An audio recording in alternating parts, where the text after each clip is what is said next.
The critical thing is, we're piece. we're always plugged into somebody else's flow, and I never could. I knew it, but I couldn't. I didn't think that I could create enough of a distinction or clarity on that for myself until recently. So now I'm like, when I think of flow, I think my own flow. What is What your does own- that get And to on look like? is your Facebook own flow? at Farrow Law Firm. We look forward to being of Are we having service some to technical you. issues? Okay. Okay. All right, so All just right, keep so on going. yeah, Okay, so you're back.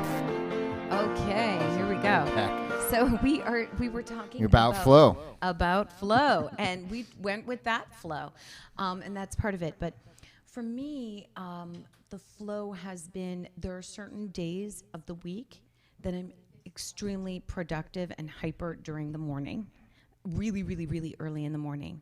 And then there are certain days that I'm not as productive in the morning, and I'm more productive in the evenings or the late afternoon. And so instead of judging myself for that or making it look a certain way that it has to be like that absolutely every single day, I just honor that I'm more in tune and in focused at different times during the day, and I just go with it. Instead of what I was doing, which was judging myself and saying, well, now I've suddenly become a morning person after 40 something years of not being one. So that kind of thing. And I find that I get a lot done between the hours of 5 and 7:30. A lot. And a lot of creativity. So it's discovering your own flow and giving yourself the space to honor whatever that flow is for you.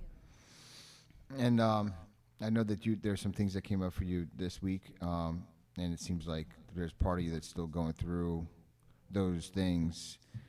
In a perfect world, Yeah. I want to implement this every single day. So I'm bringing up what came up for you this week, to this idea You mean of personally? Yeah, personally. Okay.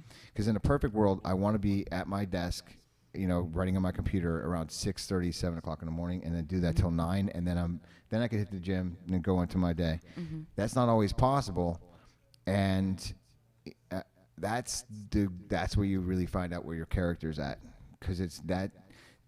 First of all, finding my flow is where I'm at right now, and then managing whatever comes up then thereafter to get me in and out of flow, because when I feel like I do right now, I'm like, I want some more of this. Yeah. Because I want, once Yeah, I get it's a it, good if I'm feeling. in flow and I got the work done that I wanted to get done this week, and I've created space where I have a day off tomorrow, and then we can get back onto the things that I'm up to on Sunday.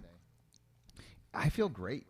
It feels great to get this stuff done. It And really it's like, does. how is it that I waited this long to feel this good? And then there's a part of me that says, wait a second, there's the other shoe's gonna drop, and I'm not listening to that voice right now. But man, does it feel really good that I know when I put my head down on the pillow tonight, I know that I played it all out today. Yeah, And you this gave week. it your all.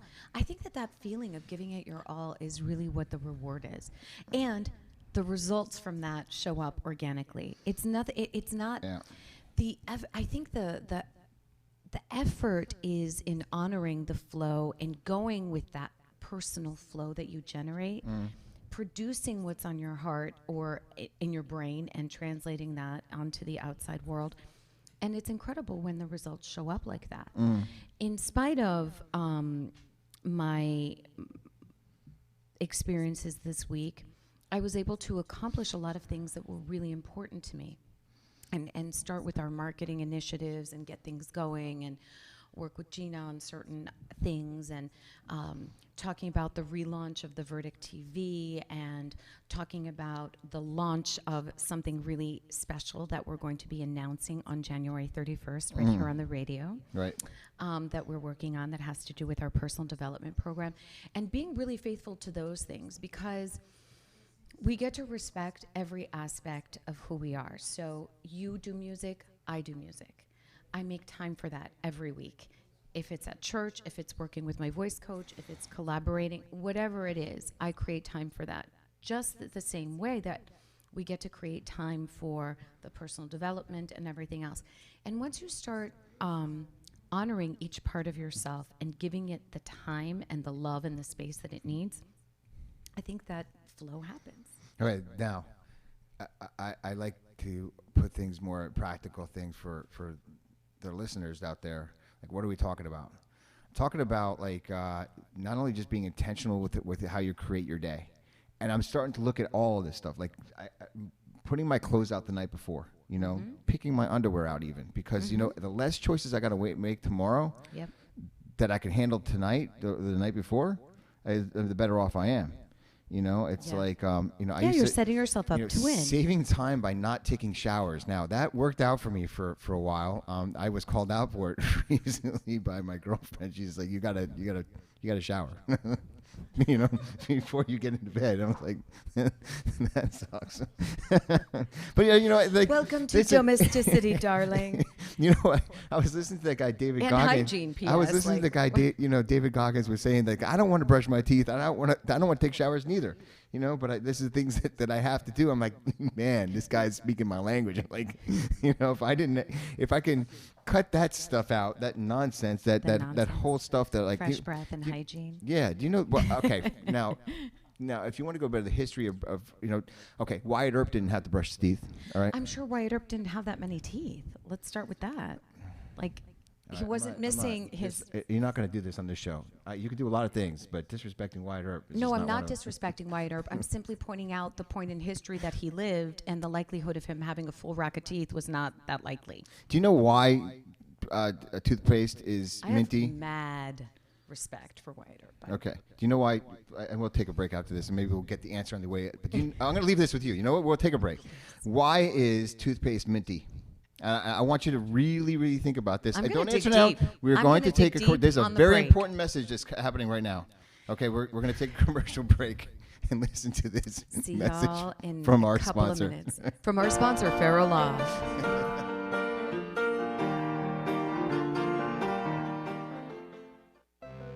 Farrow Law Firm, standing up to corporate bullies, using innovative, aggressive, and effective strategies to resolve disputes effectively and timely. Contact us at 954-252-9818, online at farrowlawfirm.com, and on Facebook at Farrow Law Firm. We look forward to being of service to you.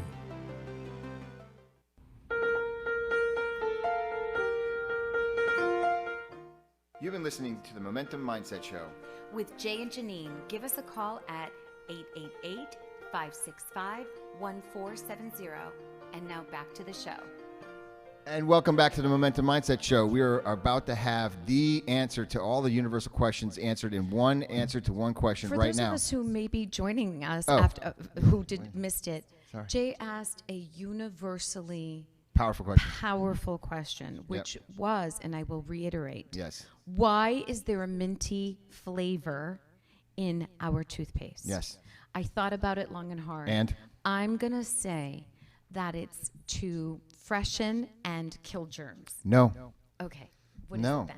No. It's actually a reward signature for a habit. We're saying no. What? Okay. Okay. We have someone on our who refuses to be on camera, Okay. but a cohort of ours. Okay. Here's what this is what I learned from this book called Habit. Oh, I think she's got it right. What is it? Okay, so this phantom person we're talking about is Gina Provenzano, and she refused to be on camera. Right. But she's saying, I think the real reason, it's a little dark, to mask the taste of the other chemicals in the toothpaste. That's one reason, but the other reason is, and I read this in the book called Habit, was that it's the reward signature of creating the habit of brushing your teeth, and it's also an addiction. Because when they sold toothpaste originally, it was because they advertised to get the film off your teeth, and then you have this minty flavor as the reward for this, and yes, probably to mask all the other stuff that's in your toothpaste, but the reason why was to create an emotional state of feeling that clean and that signature, and then they sold everybody else on it, and then they wrapped themselves around it, and all of a sudden you have minty toothpaste, and God forbid, now, hey, does anybody go out anymore without fresh breath? I mean, No. we got one guy Well, in the we studio. do have actually we have two people in this studio Right. who have raised their hands loud and proud. All right. All right, there you go. But what the toothpaste Linda, what the my toothpaste does condolences. is it creates a chemical reaction in your brain, okay, that creates an emotional state of feeling that you have a fresh and clean mouth. Okay, and the creation of an emotional state is the formation of also of the habit of you did this, and it's like the reward. The reward yeah, is the huge. minty flavored taste that's in your mouth when you finish with the toothpaste. Now, you all think that I just said this off the cuff and I didn't do it intentionally. No, I'm talking about something a lot deeper, and I'm talking about the addiction. Lead the way. The addiction to our emotional states. An emotional state could be depression, it could be happiness, it could be sorrow, melancholy, martyrdom, it could be drama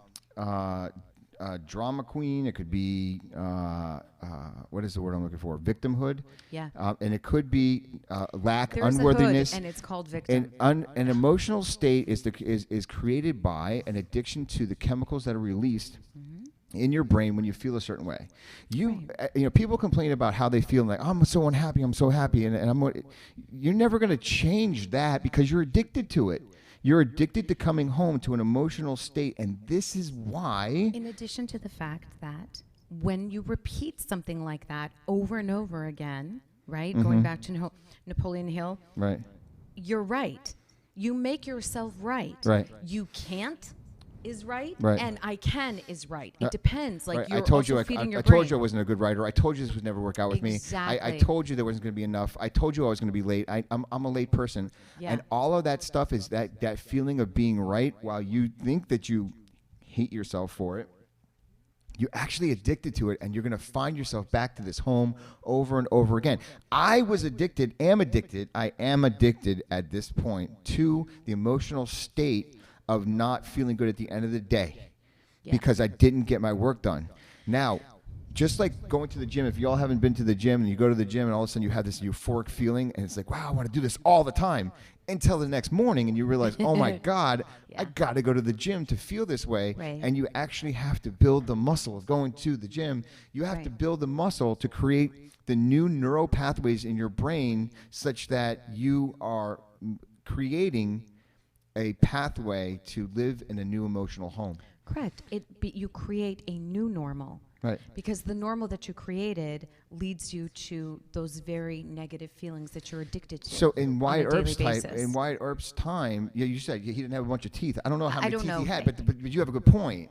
It's like I don't know how much teeth he had, but there was that much. The dental hygiene of his day is not the dental hygiene of today. Correct. By the way, dentist, I know that I missed the last appointment. I'm really, really sorry about that, and I know that I have to be back there. Okay, I get it. I have to get a filling. But here's the thing: if I were to go back to that thought, is creating a new normal. Creating a new normal. Think about Wyatt Earp's time of dental hygiene to the new normal of today's hygiene. What is one of the reasons why you have that? One of them actually is the mint that they put in toothpaste.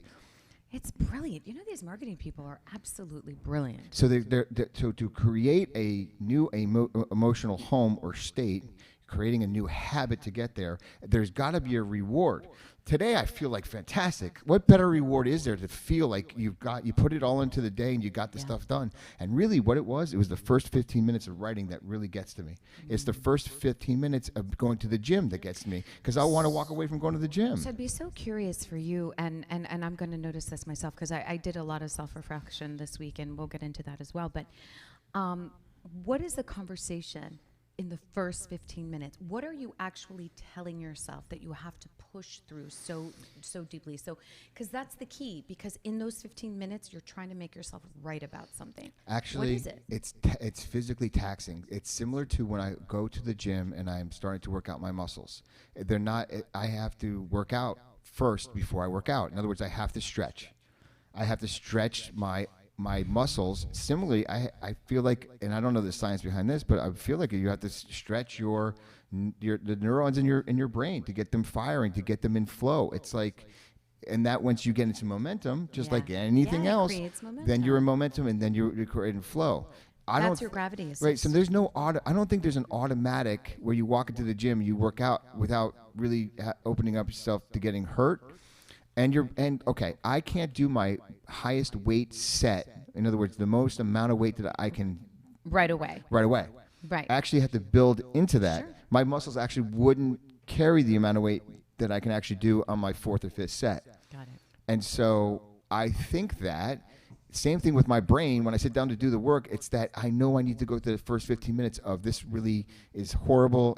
When I'm at the gym, it's the same 15 minutes. I want to leave. I want to run. I'm like, oh my God, I can't believe I'm back here. It stinks. Oh my God, the people smell like soup, you know?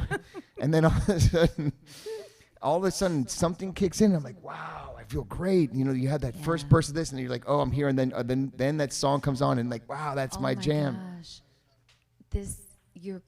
I'm having like an epiphany as you're talking. So we are students of Chris Voss, right? We would say, right? And fans of Chris Voss is a former hostage negotiator, lead negotiator for the FBI. And he says in his book, Never Split the Difference, he says that the human tendency at first is always to say no. Even if someone asks you, do you work here? The first answer is no. And so his son was like, he says this anecdote in his book that says his son was like, Dad, that is ridiculous. Of course not. So they tested it out. And sure enough, the first answer was no. So he always says, if no is the first impulse, you know, you have to start every negotiation accepting a no. It's no different than what you're talking about. Those first 15 minutes of like, why am I here? Oh my God, I could be doing this. People smell like soup, yada, yada, yada, is your extended no.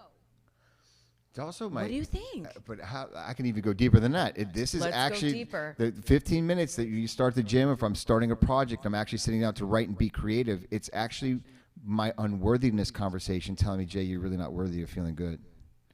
It's actually the deepest conversation you can have, because it's my emotional state of, no, that's not where you live in happiness and joy. You live in the misery of not doing what you're supposed to do that day, and where are you going? So it's that bumping up against my comfort zone, because you mentioned this the other day. Yeah, I have a question about that, though. What's that? Do you really think that, or is it just such a habit you can't even distinguish?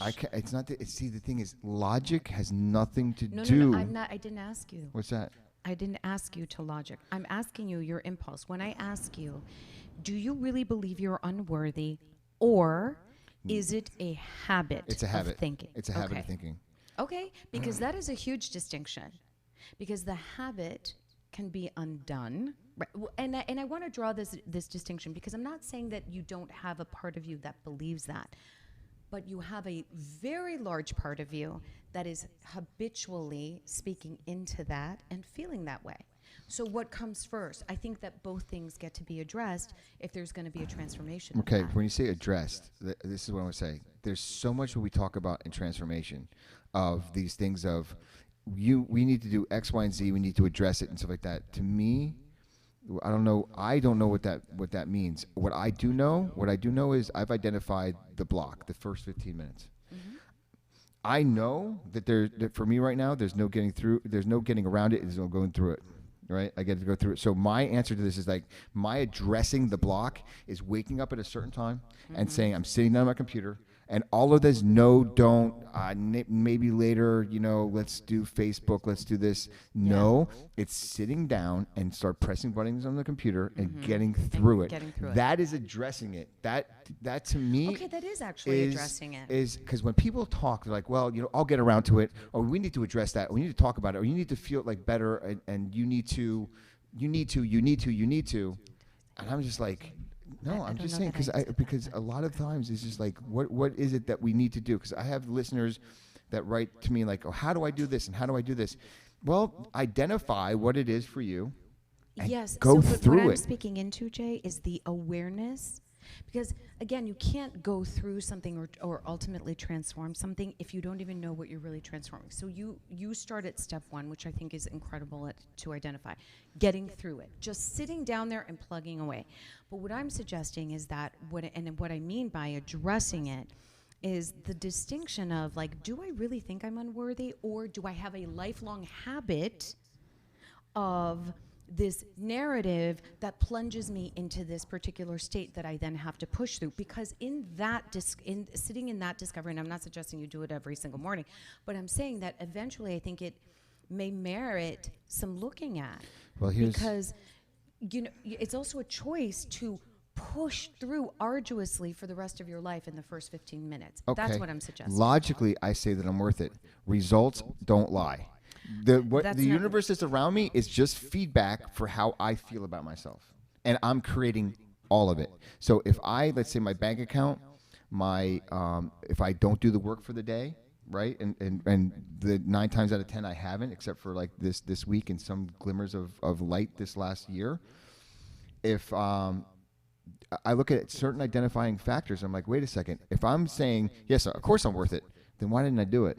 Because if I do believe that I'm worth it, I do believe that I deserve to feel this good all the time. So if I tell you that I believe in myself, or if I have self-worth, that's only talk. Okay. And what I'm suggesting is that on top of that conversation, you also have habits of 40-something years that have quite a bit of momentum. So I'm saying that it's actually possibly 2 things. It's not just the one thing. It's not just like, oh, I have an unworthiness conversation, this is why I don't do it. There are tons of people who have unworthiness conversations that manage to do an enormous amount of work. Do you see what I'm saying? But they have different habits that support them in certain areas and don't support them in other areas. So I'm saying that it's actually a couple of things going on. It's not just the one thing. And that's what I wanted to illuminate. And we can go around chasing our circles and making our sales right all the rest of the show. I'm just saying we're 2 people and we have different perspectives, and this is ultimately what we bring to the table. All right, we're going to discuss who's right when we get back from this next break. We'll be right back to this message.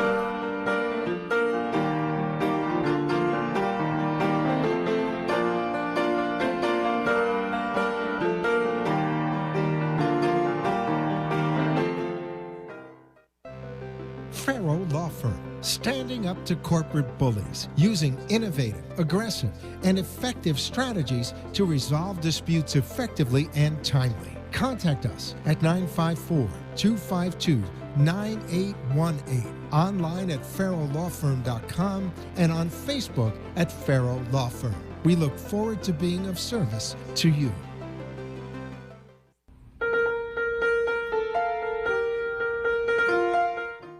You've been listening to the Momentum Mindset Show. With Jay and Janine, give us a call at 888-565-1470. And now back to the show. Welcome back to the Momentum Mindset Show, and I think that Janine has something to say to all of our listeners. I'm just kidding. You don't need to actually go, live to the planet to go on and on about, me being right, Oh, you're saying that I wanted to say, look, it's not a question of that. It's a question of illuminating different perspectives. Okay, so we got some information on the break that Wyatt Earp did in fact have bad teeth. He actually couldn't enlist in the Army because of his bad teeth, and one of his best friends was a dentist. Was he not? Doc Holliday, right? My God. Yeah. That's right. So if you want to, Doc Holliday must have suffered if you with want to those talk bad about, teeth. if you want to talk about the shift in new normal, okay, that is an identifiable, evidentiary example of a shift in the new normal of how our society is taking better care of itself. Right.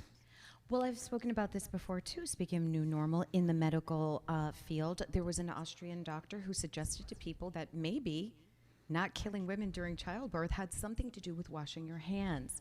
People thought he was insane. And sure enough, though, he stuck to his beliefs and thoughts and revolutionized medicine, surgery, and effectively, women stopped dying as rapidly or as commonly during childbirth from that one change. I was listening to what we were talking about earlier, and we've read a lot of stuff. I mean, we went from Napoleon Hill to Chris Voss. Yeah. I mean, we're to some of the things that we're talking about relate to quantum physics, and some of the things that I've been studying lately about this emergence theory, which is fascinating stuff. I mean, Tell us. I mean, Sure, I wrote this if you thing on want. Facebook. It was like it was a little bit heavy on the side of what I call the perspective on quantum physics. But basically, it was like this. I mean, what the mathematics show on the most basic level is that our consciousness creates the proteins that create the chemicals that create our emotional experience. So we are at choice all the time with how we feel. Sure. I mean, because we are literally creating the world that we live in, because what quantum physics suggests is that our consciousness creates matter and not the other way around. We don't live in a material world where there are particles like electrons, neutrons, and that create molecules, that create cells. It's actually consciousness which actually collapses what's called the wave function that creates particles. In other words, particles like electrons, neutrons, and protons do not exist unless they're observed. So what they're suggesting now is there's this thing called emergence theory, that the world that we see, touch, feel, and taste emerges out of the choices that our consciousness makes at a fundamental level. You want to try that on for size? I mean, if you can imagine that you are actually literally creating even the red lights that you hit as you go into work. We've heard that for a long time, in fact, that we create all of the And obstacles. what a powerful place to be. I mean, why not live in a world of 100% accountability? I mean, it hurts, it hurts, it hurts. Yes. So it does hurt. And lately, when I experience either things of tremendous joy or disappointments or hurts or different, all of the different textures and flavors that you have in this life, all of the different contrasts you have, my question is, what is it about me that created this situation? What aspect of me created it? Not from the point of mea culpa, blame, but actually from the point of observing, learning, and growing. Where am I in that darkness, or wow, or the inverse, being absolutely fascinated by, wow, that's a reflection of my joy and my heart's purpose or my heart's desire, whatever, because it varies in color and texture. And so that is coming from the aspect of you are creating it all the time.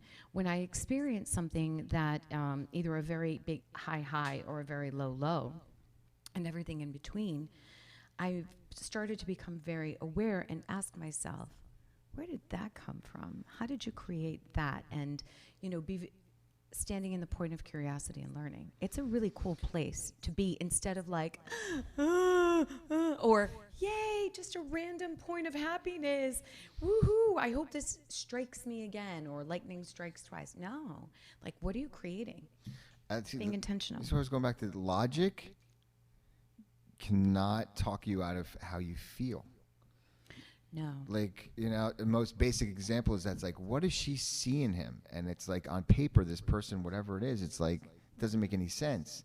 But logic doesn't have anything to do with why you want to return to that emotional home. And I think it's big because it's been coming up for me, because I had something happen as far as my experience this week that really, got me all in a twist. Yeah. And for me, I looked at this from a number of different angles, but no matter how angle that I can look at it and tell myself, well, you're not in the wrong, you're this, you're that. The trauma that I've had when I was a kid comes right back up. It's like it's like it happened yesterday, because it did. Okay. In your mind, it did, sure. Yeah, and there's other mathematics behind that too. Yeah. The thing is, when that happens, though, it doesn't put me into a weekly or 2-week spiral. It actually, I have the ability to catch it. And I think that this is, honestly, the best that I think that I'm able to achieve now is I can step back from it, but I still get to experience my experience and say, Sure. Yeah, that really pissed me off. I mean, I'm upset. Yeah.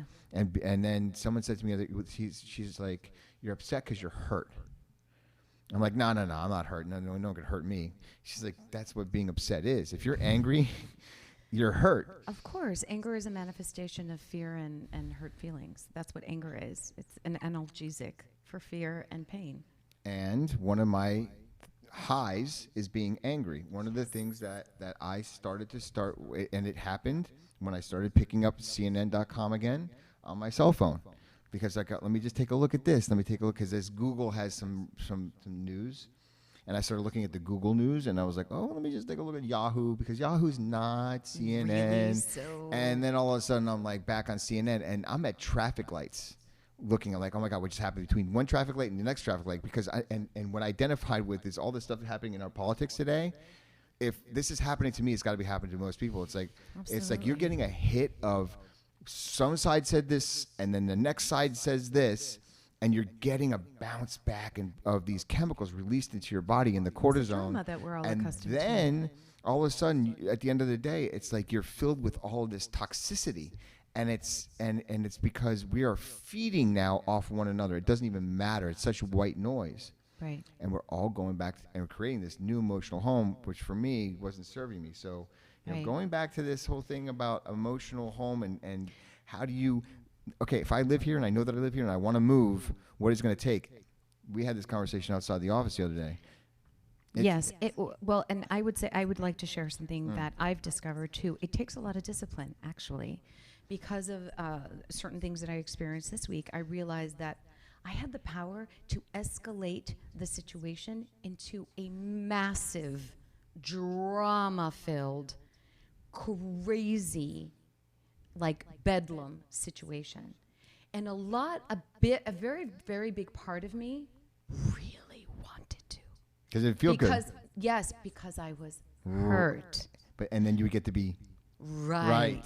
So, but I knew that, and the amount of discipline that it required for me to compose myself and to be vision oriented as opposed to completely reactive, it took a lot. But I gotta say, and it is to actually to pat myself on the back, as I get to every now and then, but like, I'm proud of the way I showed up for me.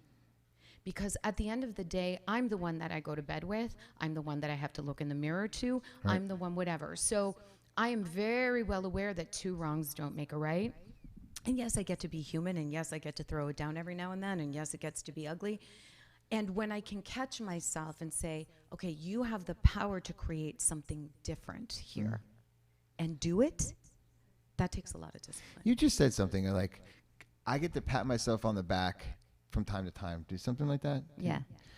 Okay, there was a guy that I just popped in my head, and he works with Tony Robbins. What's McLeod? Oh, yes. Joseph McClellan. McClellan.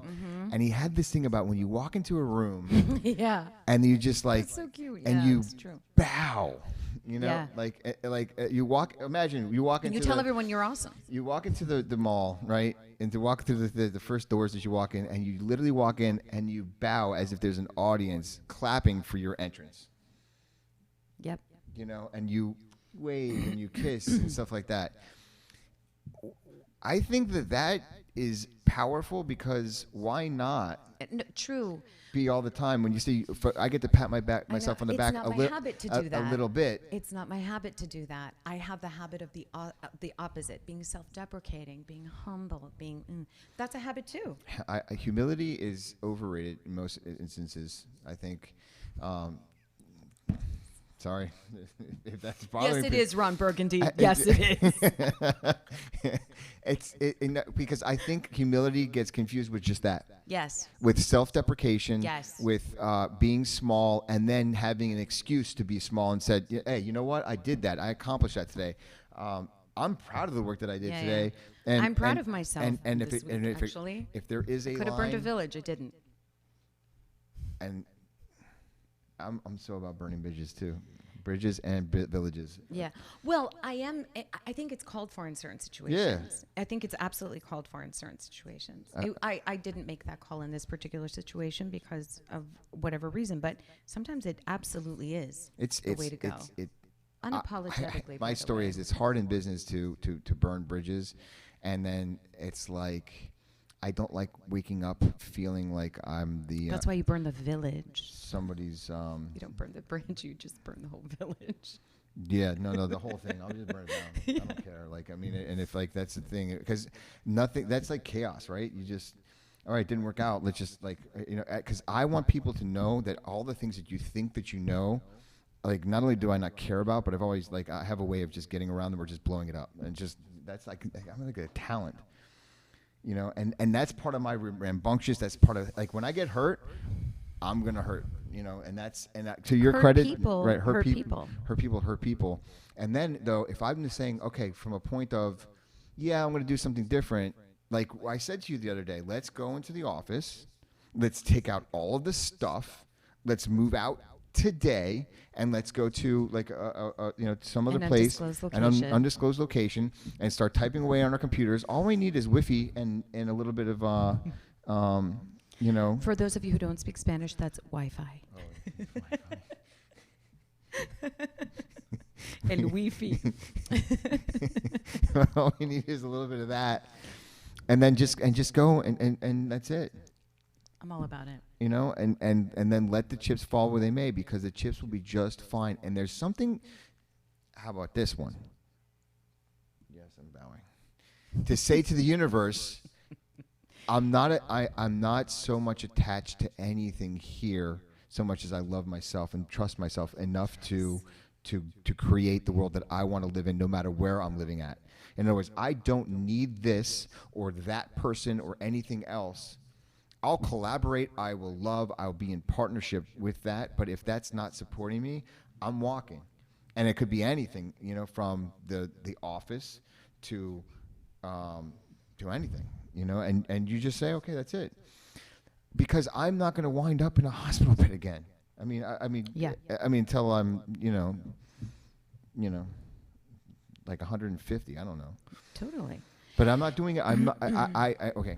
I'm going to That's create. breaking a habit. I'm not going to say what I don't want. I'm going to create the life that I want to live in only all the time. Right. And the consequences of that are going to be choices to quote unquote burn down the village, which I would say is like, hey, just pack up your stuff and let's go something else. Let's look for. Let me create a new canvas, and create on the canvas from the point of I trust myself. Yes. I trust myself no matter what. I love myself no matter what. Because I think that ultimately the ultimate form of saying to the universe I love myself is, hey, I'm willing to just walk. And I know that I'll be okay. Yeah, totally. Actually, one of the guys that I admire very much in the space of personal development, his name is Lewis Howes. He's a young guy. He's 34, 35 years old, but he's been through a lot of experiences, and he's extremely wise for someone his age of any gender.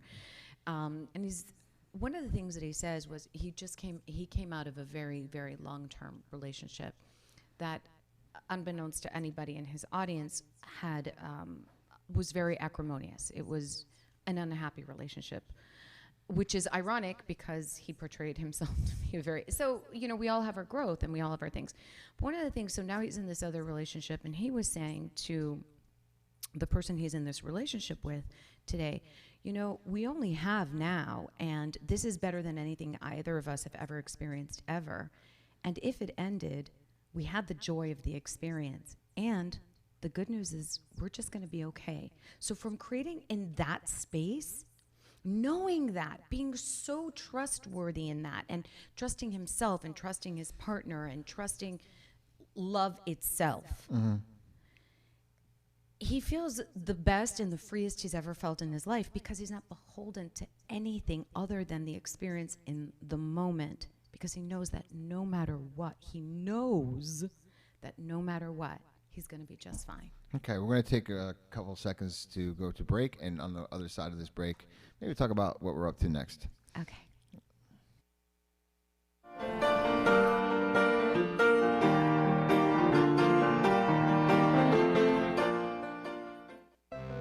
Farrow Law Firm, standing up to corporate bullies, using innovative, aggressive, and effective strategies to resolve disputes effectively and timely. Contact us at 954-252-9818, online at farrowlawfirm.com, and on Facebook at Farrow Law Firm. We look forward to being of service to you.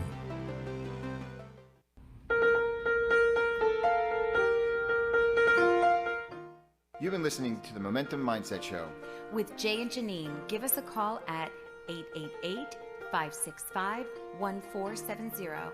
And now back to the show. Welcome back one more time to the Momentum Mindset Show. So we were talking over the break about about me talking or not getting into the topics that you were just talking about, and I just wanted to know what was that what was I not present for? I guess I was curious if you were listening or not, or if anything I said landed to you, just because I was curious from a point of curiosity. Well, I think I know who you're talking about. and it would surprise me that, number one, that he portrayed himself that way to have this thing, because I think a lot of people in the realm of personal development will do just that, and one of the things that we've been doing on the show is that even if something comes up like it just is right now, I know. we talk from where we speak at, because there's all the hiding and all of the secrets and all of this stuff. I mean, we could sit here with a smile on our face, but if something just came up like during a break or whatever it is, that's between two people that are running some businesses and are out to go and create the world that we want. I mean, this is the stuff that we have to talk about. This is the stuff that It's true, and I give you a lot of credit, Jay, because I still don't have that. I mean, our the way we're raised shows up all day, every day. So I was raised very much, and I shared with our work colleague here, Gina, today, that when I got a divorce, there was maybe a handful of people who knew what I was going through. So much so that my ex-husband's family was absolutely shocked, because my thing was, you and I can fight, and I'm always going to keep it to between us as much as humanly possible, because I'm going to forgive you. But our families are eventually not going to forgive, and they're going to get a bad taste in their mouth for one another. And so that has it shows up elegantly and conveniently for a lot of in a lot of things. It can work until it really doesn't work, because they were shocked when we announced that we were separating. Mm-hmm. They had no idea. Because the truth is, we did love each other, but they didn't know, and we would show that we loved each other. We were still affectionate, even on the exit of the relationship. But what they didn't know is that the relationship had become untenable, because I was so determined to keep what was between us. And whether it's good or bad or indifferent, it was something that we did, and I can see that they were just stunned. I don't know the benefit of them having known all along that we were struggling. It wouldn't have changed anything, and it could have made it worse. I don't know. But to your credit, the point of that story is, to your credit, you are someone who is very transparent, and you're willing to call things out, and you're willing to speak about things very publicly. And I am still what I would consider a more private person, and it's hard for me sometimes, and I enjoy stretching, even though it's not my natural to stretch. Not because I want to hide, but because I was told my whole life to be quiet. We had something that came up this morning, and I shared with you vulnerably about what came up for me, and ultimately, yes, it is things that happen from my childhood that inform my initial reactions to things, and then that remind me of things, and they hurt. And if we don't talk about it, then we eat it, and then a week goes by, and then all of a sudden, or 2 weeks goes by, and then we're talking about why this doesn't work, and there's no possibility. Like if we were talking about breaking up our partnership a few weeks ago, mm-hmm. and then looking in further, what is the possibility in what we're doing right now? That's what shows up when you actually attack these things head on. And I don't like talking about it. I didn't like sharing with you what I felt like this morning, because I was like, you know what? I cannot talk about it right now, and in 15 minutes from now, I'll be fine. But all we are a string of experiences. And what we do with those experiences is we convince ourselves that we're right about this and wrong about that, or shame about this and guilt about that. And then all of a sudden, we end up going back to that emotional safety net of, it's their fault that I feel this way, and therefore I can run, hide, and walk away. When I was talking about walking away earlier, is if I've chosen in my experience that this doesn't support me, I'm willing to walk to create something else. Yeah. Because when I'm feeling a certain way, okay, and the distinction is this: if there is a commitment to growth, then and I mean a commitment to growth and shining light into those dark spots, there's nothing that's going to be able to stop any business partnership, any relationship, because you're willing to look and you're willing to grow. Yeah. And that's going to be number one for me anyway. The number one thing of whether you're going to succeed in what you're doing and what you're not, is that if I'm willing to grow, or am I willing to blame you and take my toys and go home? Because that's the easiest thing to do in any scenario, is to label somebody as this.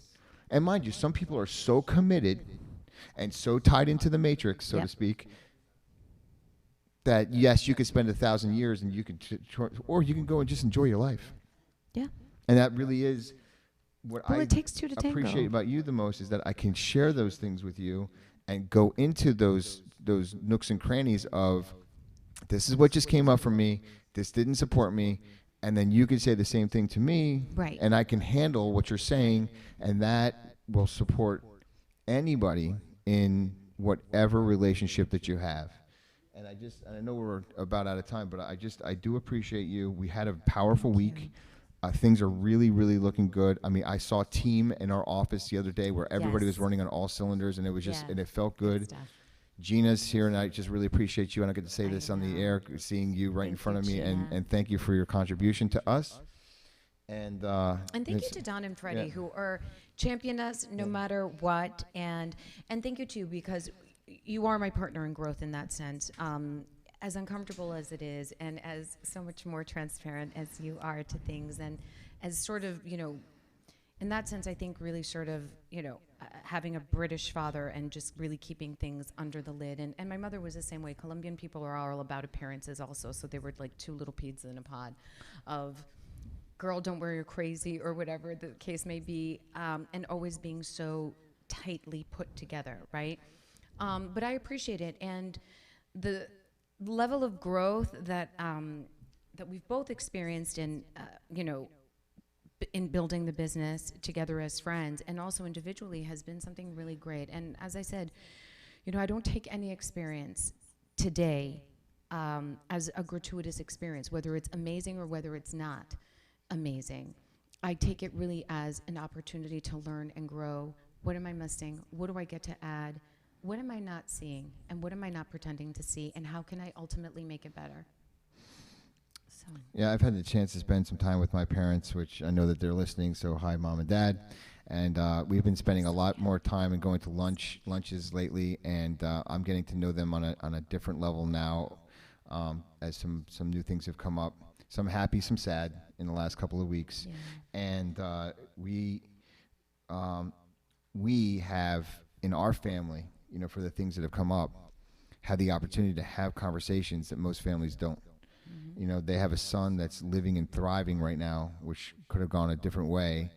And we are now speaking about things that most people would hold in. Mm-hmm. So I'm really appreciative that everywhere that in my life, and even in my relationship now, like the communication, growth, shedding light on the things that would otherwise go swept under the rug. Sure. And I'm really proud of that. I'm really, really proud of that. Yeah. None of this has been easy, but certainly it's been worth it. Yeah. Well, and I think I would like, my parting words would like to say to people, bet on you, you're worth it. You're absolutely worth it. And I said that to someone today who's doing a part 2 of a transformational program that we're big fans of. And he asked me, is there anything that you can recommend? I said, you're worth it. Give it your all. See you next week.